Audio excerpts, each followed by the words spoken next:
कर्पूरदिव्यमङ्गल नीराजनं दर्शयामि।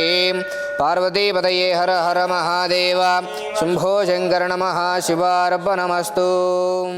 ఈ అమ్మా నాన్నదుల పుణ్యక్షేత్రానికి ఈరోజు మా వివాహ సందర్భం శుభంగా ఇచ్చేసినాము. ఈ 600 మందిలో చాలా వరకు మానసిక వికలాంగుల తాలూకా యోగాలు చూసుకోవడం అంటే అంత సులభతరమైన యోగ్యం కాదు. ఇది 5 అంతస్తుల భవనం ఉంది. ఇక్కడ బాగా రెస్పాన్స్ అయ్యి మాకు ఏంది దీని విశిష్టత ఏంది, దీని తాలూకు మంచి చెడులు ఏంది, కార్యక్రమాలు ఏంది చాలా బాగా విశదీకరించి చెప్పడం జరిగింది.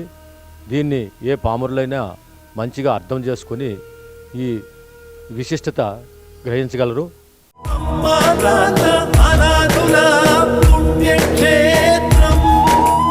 దాతలకు సేవామూర్తులకు విన్నపం.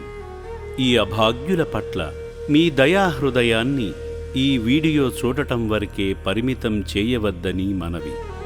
ఈ అనాథుల అన్నదానం కోసం విరాళాల రూపంలో అయినా, బియ్యము, పప్పు, కిరాణా రూపంలో అయినా సాయం చేస్తే పుణ్యం పొందినవారవుతారు.